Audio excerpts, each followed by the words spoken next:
Rajin amat, pagi-pagi dah di dapur. Ngapain? Tanyaku. Seraya melangkahkan kaki menuju meja makan. Saat aku datang, ternyata ada Naimah yang sibuk di depan kompor. Masak buat sarapan, Mbak. Bantuin bibi, kasihan kerepotan, jawab Naimah. Aku mengambil satu gelas air minum, lalu menegaknya hingga habis. Tidurku malam ini tidak terlalu nyenyak. Kata-kata Mas Haikal di pesan itu selalu terngiang, membuatku khawatir akan keselamatan Safa.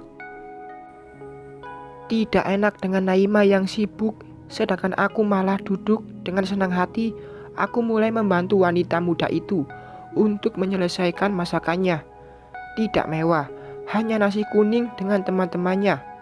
Saat aku tanya, sejak kapan dia bisa membuat masakan seperti itu, dengan malu-malu dia menjawab, saat di pesantren. Katanya, dulu Naimah sering membantu juru masak pesantren yang selalu menyiapkan makanan untuk semua santri. Wah, capek dong. Masak buat orang banyak, Nay, tanyaku lagi. Seraya menata hidangan di meja makan. Lumayan, Mbak, tapi senang juga karena bisa membuat semua orang kenyang dengan masakan yang kita buat, tutur Naimah dengan senyum cerianya. Setelah semua hidangan tersaji, satu persatu orang-orang yang ada di rumah ini datang dan duduk di kursi menghadap pada makanan yang aku sajikan. Iya, hanya menyajikan. Yang masak tentunya hanya Naimah dibantu bibi. Semua orang tersenyum memuji masakan Naimah. Begitupun dengan diriku mengakui kepintaran gadis berusia 20 tahun itu. Al, hari ini kamu ke toko ya. Bagikan gaji ke karyawan. Mama sama Tante Ratna mau pergi melihat catering buat pengajian nanti, ujar Mama. Kalau Mama dan aku pergi, lalu Safa, tanyaku. Tidak mungkin aku membawa Safa ke tempat kerja. Kasihan, nanti dia akan merasa jenuh dan terabaikan. Safa, Mama bawa. Masa iya ditinggal di sini sendirian? Oh iya, Naimah juga ikut dengan kami. Jadi, kamu pergi ke toko sendirian. Aku mengembuskan nafas kasar. Ini tidak adil. Aku disuruh pergi sendiri, tapi mereka rombongan. Namun, aku tidak menolak. Aku pun segera menghabiskan sarapan, lalu pergi dengan diantar Pak Iyadi. Kemudian, supir Papa itu kembali pulang untuk mengantar Papa bekerja. Jika tadi aku menghubungi Adi untuk pergi, pasti pria itu akan mengirimkan supirnya untukku. Tapi, tidak enak untuk bicara padanya.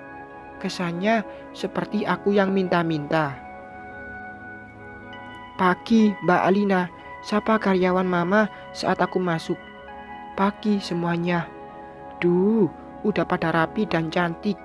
Siap untuk kerja? Siap dong, Mbak. Siap 45 malahan. Iyalah siap, karena hari ini tanggal gajian.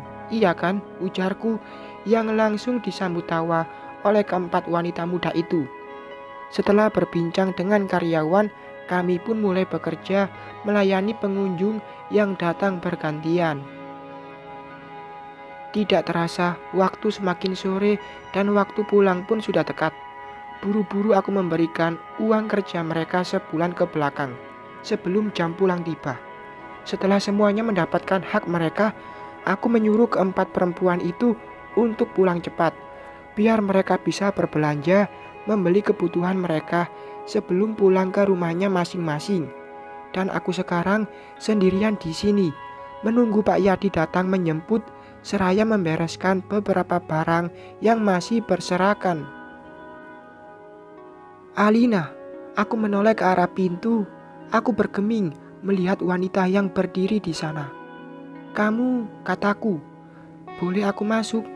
Sejak tadi aku menunggu kamu keluar, tapi tidak keluar-keluar. Makanya, aku samperin kamu ke sini. Ada apa memangnya? Kalau mau belanja, tokonya sudah tutup, Mir. Silakan datang besok, ujarku, menyimpan beberapa gantungan baju pada tempatnya. Amira berjalan semakin dekat. Aku abaikan, karena kurasa tidak ada urusan dengannya. Kedatangan dia pun tidak aku tahu tujuannya. Aku datang ke sini bukan untuk belanja, tapi sengaja untuk bertemu denganmu, Al. Aku menyudahi pekerjaanku, mengambil 2 kursi plastik yang ada di belakang meja kasir, lalu menyimpannya di depan meja. Silakan duduk, tapi aku tidak punya apa-apa untuk disuguhkan, ujarku. Seraya duduk mendahului Amira. Amira pun duduk di kursi yang berhadapan denganku.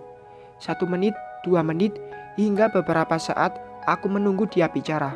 Tapi Amira masih membisu. Dia hanya menunduk dengan memainkan jari-jarinya. Aku dibuat bingung oleh sikapnya. Ada apa, Mir? Tanyaku kemudian. Bantu aku, Alina. Aku memundurkan tubuh dengan tatapan tidak mengerti. Bantu apa? Tanyaku lagi. Aku tidak ingin dimadu, Lin. Tolong, berikan Safa pada Mas Haikal agar dia tidak menikah lagi, ujarnya. Membuatku menggelengkan kepala. Amira menatapku dengan penuh harap. Tidak ada tatapan tajam seperti pada musuh yang pernah dia lakukan ketika melihatku dulu. Yang ada hanya sekurat wajah sendu dengan kekhawatiran yang nampak sangat jelas. Kamu disuruh Mas Haikal bicara ini padaku. Tidak, Lin. Demi Tuhan, aku datang atas kemauanku sendiri. Tolongin aku, Alina. Aku janji akan merawat Safa dengan baik. Berikan Safa pada kami. Tidak bisa, jawabku cepat. Aku tidak akan memberikan Safa pada kalian. Tolong, jangan datang lagi jika untuk membujukku memberikan Safa pada kamu dan suamimu. Aku tidak akan mengabulkan itu. Lin, jika nanti Safa dengan kami, aku janji, kamu akan tetap bisa menemuinya. Aku tidak akan menghalangi itu, Alina. Tolonglah, kamu masih bisa punya anak. Sedangkan aku, mustahil bagiku untuk hamil lagi. Lagi-lagi Amira memohon, aku masih tetap pada pendirianku. Tidak mau memberikan Safa pada pasangan suami istri itu. Amira mengambil kedua tanganku, masih memohon untuk mengabulkan permintaannya. Dia juga terus berjanji akan memperlakukan Safa seperti pada anaknya sendiri. Maaf, Mir, aku harus pulang. Sebaiknya kamu juga pulang, ucapku, seraya menarik tangan yang dipegang Amira. Aku mengambil tas lalu berjalan ke arah pintu. Amira mengikutiku masih dengan permintaannya. Aku tidak akan pergi dari sini sebelum kamu mengabulkan permintaanku, Lin. Tolong, mengerti dengan keadaanku ini. Berikan Safa, ujarnya sedikit berteriak, lalu tubuhnya merosot. Amira terduduk di bawahku yang berdiri di sampingnya. Aku menyugar rambut, bingung bagaimana cara mengusir wanita itu agar mau pergi dari sini. Menelepon Mas Haikal? Ah, tidak. Aku sudah tidak mau lagi berhubungan dengannya. Apalagi harus membuka nomornya yang sudah diblokir Mama. Kalau kamu mau punya anak, bisa adopsi dari panti asuhan atau dari saudara. Masih banyak cara untuk mengurus bayi, Mir. Silahkan lakukan apa saja, asal jangan bawa-bawa anakku, ujarku dengan kedua tangan bersidekap dada. Mas Haikal tidak mau anak adopsi. Dia maunya anak kandung, Alina. Kenapa sih kamu tidak mau ngerti juga? Mas Haikal akan nikah lagi jika tidak ada Safa. Itu bukan urusanku. Kamu mau dimadu, dia mau nikah 2 kali lagi pun tidak ada sangkut pautnya denganku, Mir. Kamu mikir dong. Mungkin karma itu masih berjalan, Mir. Karma, karena dulu kamu pernah jadi orang ketiga. Ya, kamu terima aja. Kamu nikmati bagaimana indahnya hidup berbagi suami. Bukankah kamu selalu yakin jika kamu adalah pemenangnya? Satu lagi, jangan bawa-bawa Safa pada urusan rumah tangga kalian. Karena tanpa suamimu pun Safa akan baik-baik saja, ujarku, menekankan kata per kata yang keluar dari bibirku. Amira semakin menangis tergugu dengan menjambak rambutnya frustasi. Bukannya pergi, Dia malah seperti orang stres dengan berguling di lantai. Aku sampai mengusap wajah seraya beristighfar berkali-kali. "Mir, bangun, jangan kayak gini," ujarku menarik tangannya, berusaha membawa dia keluar. Namun Amira semakin menjadi. Dia menghentakkan tanganku kasar, kemudian kembali meraung seperti anak kecil yang ditinggal ibunya. Melihat tingkah Amira seperti itu, aku merasa takut dan memilih keluar dari toko untuk mencari bantuan. Mas, tolongin saya dong. Itu ada wanita nangis-nangis di dalam toko," ujarku pada pria karyawan toko kain yang ada di sebelah toko pakaianku. Dia langsung keluar dari tokonya lalu masuk ke dalam tokoku. Sedangkan aku melihat dari luar, seraya memanggil pria lainnya untuk membantu laki-laki tadi. "Jangan sentuh aku." Kalian semua bajingan. Dasar laki-laki bajingan. Aku memegangi dada mendengar teriakan Amira saat kedua pria itu mencoba untuk menyuruhnya keluar tanpa menyentuh kulit Amira sama sekali. "Jangan sentuh aku. Hanya Mas Haikal seorang yang boleh menyentuhku. Kalian dengar?" Brak! Aku menutup mulut saat Amira menarik gamis yang melekat pada patung hingga jatuh ke lantai. "Ya Allah, Mira, kenapa jadi begini sih?" Aku masuk ke dalam toko, berniat ingin menghentikan pergerakan Amira yang menarik baju-baju di sekitarnya. Aksinya tidak terkendali.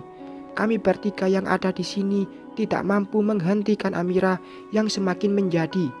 Seketika itu, aku langsung berpikir, mungkinkah Amira benar-benar mengalami gangguan mental?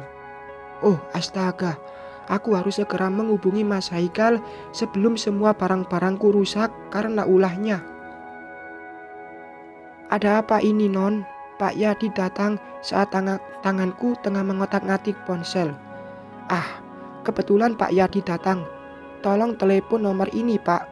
Video call kalau perlu. Beritahu orang di sana jika istrinya kesurupan di sini. Cepat!" titahku yang langsung dilakukan Pak Yadi. Aku berusaha menghentikan Amira dengan menarik tangannya untuk keluar. Meskipun dia selalu berteriak, "Jangan menyentuh kulitnya," tapi tak kuhiraukan. Aku tetap menarik dia mendekati pintu keluar. Sekian lama menunggu, akhirnya Mas Haikal datang bersama ibu dan mertuanya yang tak lain adalah Baskoro. Untuk beberapa saat kami saling beradu pandang, lalu dengan segera dia menghampiri putrinya yang menangis, meraung tidak terkendali. Mas Haikal membujuk Amira. Ia bicara pelan hingga membuat istrinya itu diam seketika, seraya mengusap kedua matanya. "Dia yang sudah membuatku begini, Mas. Masalahnya ada di dia." Aku menatap heran pada Amira yang menunjuk diriku sebagai biang masalah. Padahal dia sendiri yang memulai dengan datang menemuiku. "Apa-apaan sih kamu, Mir? Kamu yang datang ke sini, kamu yang cari masalah, dan kamu juga yang nuduh aku. Dasar aneh," aku berucap dengan sedikit emosi. "Alina, saya mohon sama kamu, tolong jangan ganggu Amira lagi. Saya tahu kamu masih dendam pada kami. Tidak cukupkah kamu membalas perbuatan kami dengan mengeluarkannya dari perusahaan ayahmu? Janganlah kamu menjadi pendendam yang selalu ingin menjatuhkan orang lain." Aku menggelengkan kepala, seraya menatap Baskoro yang baru saja berucap. Lagi, dia menyalahkanku atas apa yang terjadi di sini. Merasa tersudutkan dengan ucapan pria tua itu, aku menunjuk CCTV yang ada di dua sudut toko, mengatakan pada dia, jika semuanya akan terekam dengan jelas siapa tersangka, siapa korban. CCTV akan menunjukkan bagaimana awal kedatangan Amira hingga dia menangis, berguling seperti orang gila. "Aku tidak gila," serga Amira menjawab ucapanku. "Aku bilang seperti, bukan gila. Kecuali kalau memang itu kenyataannya," ujarku lagi tak mau kalah. Mas Haikal menengahi. Dia memberikan saran agar segera pergi dari sini membawa Amira meninggalkan kekacauan yang dia buat di toko pakaianku. Sebelum masuk ke dalam mobil, Ibu Soraya menatapku dengan tajam. Aku membalas tatapan itu dengan membusungkan dada. "Kenapa, Bu? Mau membayar kerugian yang disebabkan menantu Ibu? Tokoku berantakan loh." Aku menunjuk ke dalam toko yang kacau balau. Tanpa kata, mantan mertuaku itu berlalu dengan mencepikkan bibir dan langkah yang dihentak-hentakkan. Mereka sudah pergi, tapi tidak denganku. Aku harus membereskan toko yang disebabkan Amira tadi. Tangan ini bekerja, tapi otak ini entah di mana. Demi Tuhan, aku tidak mengerti dengan sikap dan tingkah Amira tadi. Awalnya dia ngamuk, lalu kembali tunduk setelah Mas Haikal dan keluarganya datang. Apa benar yang ada di dalam pikiranku ini? Jika Amira sakit, entahlah, itu bukan urusanku. "Iya, Mah," ujarku menjawab panggilan telepon dari Mama. "Di mana? Sudah maghrib, kok kamu belum pulang?" "Masih di toko. Tadi ada insiden sedikit." "Gak apa-apa, jangan khawatirkan Alina. Alina dan Pak Yadi baik-baik saja. Sebentar lagi kami pulang," ujarku, tidak membeberkan yang terjadi. Akan sangat panjang pembicaraanku dengan Mama jika bicara di telepon. Aku mengakhiri panggilan lalu kembali fokus pada pekerjaan. Dengan dibantu Pak Yadi, aku menggantung semua baju-baju yang tadi sempat ditarik Amira. Azan maghrib sudah berkumandang. Aku menyuruh Pak Yadi untuk menunaikan sholat maghrib terlebih dahulu di masjid yang ada di sekitar sini. Sedangkan aku menyelesaikan pekerjaan karena kebetulan sedang ada tamu bulanan. Amira menyebalkan, ucapku, seraya menyimpan baju dengan asal. Selesai sholat, Pak Yadi kembali dan kami langsung segera pulang. Jalanan macet, hujan tiba-tiba turun dengan deras, menambah menjadi kendala dalam berkendara. Aku melihat jam tangan sudah menunjukkan pukul 7. Pengajian di rumah Bang Aldi pasti sudah digelar. Aku pun mengirimkan pesan pada Bang Aldi, memberitahu dia jika aku akan datang terlambat. "Al, kamu di mana? Aku tidak melihat kamu di sini," tulis Adi dalam sebuah pesan disertai foto rumah Bang Aldi. "Aku masih di luar, kena macet dan hujan," balasku yang juga menunjukkan foto. Ponsel berdering. Adi melakukan panggilan telepon. "Kamu baik-baik saja kan?" tanyanya langsung. Aku tersenyum kecil sebelum menjawab, "Aku baik-baik saja, cuman serem aja, hujannya lebat banget, terus disertai angin pula." Maaf, untuk aku tidak bisa apa-apa untuk membuatmu merasa aman. Seandainya saja kaki ini..." "Jangan melo," ucapku cepat. "Aku baik-baik saja dan akan segera sampai." Adi terkekeh kecil. Panggilan terputus saat ternyata ponselku habis baterai. Bodohnya aku sampai tidak menyadari ponsel yang habis baterai. Semakin lama, hujan malah semakin deras. Angin yang berembus pun semakin kencang. Aku mengusap-ngusap kedua lengan, merasakan dingin yang menusuk kulit. Padahal jendela kaca mobil tertutup rapat. Tapi dinginnya udara membuatku sedikit menggigil. "Pak, itu yang di depan ada apa? Kok macet sekali?" tanya Pak Yadi pada penjual asongan. "Kecelakaan beruntun, Pak." "Mobil?" Aku menyandarkan punggung pada sandaran jok. Sepertinya akan sangat lama jika ada kecelakaan di depan sana. Bersambung.